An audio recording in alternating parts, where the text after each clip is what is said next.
Welcome back to USA Car Reviews, where we bring you closer to the cars that defined generations and continue to inspire enthusiasts around the world. Today, we're stepping back into a true icon of automotive history, the 1970 Volkswagen Beetle. Few cars carry the kind of global recognition and emotional connection as the Beetle, and the 1970 model year holds a special place in the story of this legendary vehicle. The Volkswagen Beetle was born from a vision of simplicity, affordability, and practicality. By 1970, it was already a worldwide sensation. Millions had been sold across Europe, North America, South America, and beyond, and the Beetle wasn't just a car anymore, it was a cultural symbol. In the United States especially, it captured the imagination of a generation that wanted something different from the big, chrome-covered American cars of the 60s. It was small, it was quirky, and it had a character that no other vehicle could match. The 1970 model brought subtle but important updates that gave it its own personality within the Beetle family. Under the rear hood sat the classic air-cooled, flat-4 engine, delivering about 57 horsepower in the 1600cc version.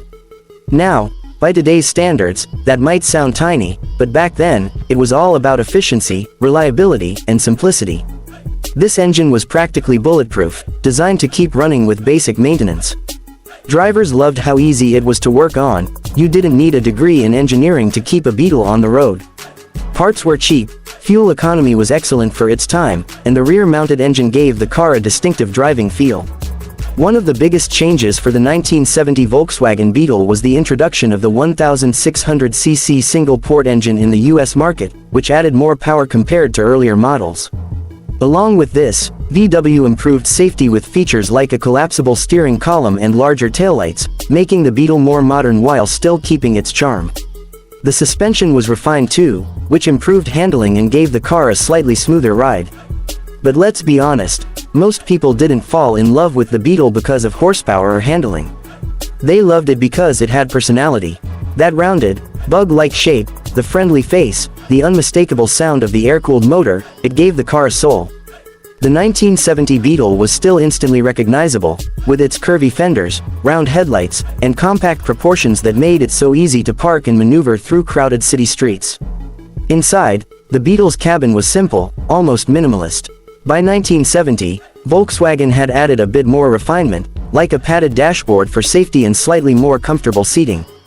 But it was still a straightforward environment: basic gauges, a thin steering wheel, manual controls, and plenty of open space. Yet, that simplicity was exactly what gave the Beetle its charm.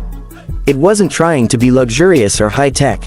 It was just honest transportation, stripped down to what mattered most, getting you where you needed to go. The Beetle also became more than just a car, it was a lifestyle statement.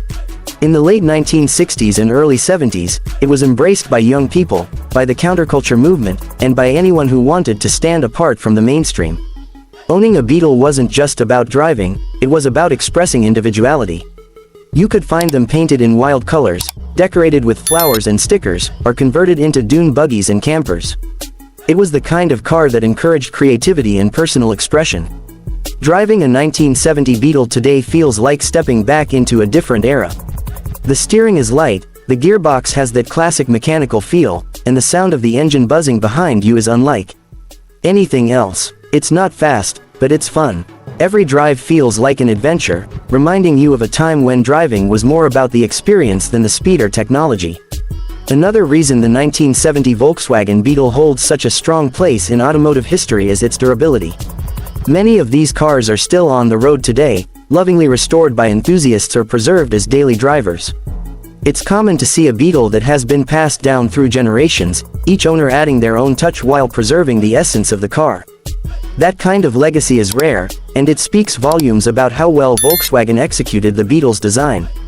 Even in 1970, the Beetle was already considered a classic, and today it's one of the most collectible and beloved vintage cars out there.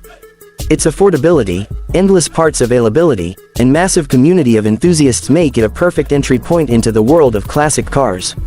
Whether you're restoring one to factory specs or customizing it into something wild and unique, the Beetle gives you a platform full of possibilities. So, when we look back at the 1970 Volkswagen Beetle, we're not just looking at another car. We're looking at a rolling piece of history, a symbol of freedom, individuality, and timeless design. It's a car that proved you don't need massive power or luxury features to win hearts around the world. Sometimes, all it takes is simplicity, reliability, and a little bit of charm. Here at USA Car Reviews, we celebrate cars like the 1970 Volkswagen Beetle because they remind us why we fell in love with automobiles in the first place. It's more than metal, rubber, and glass. It's memories, emotions, and a shared story that spans generations. And the Beetle's story is one of the greatest ever told in the automotive world.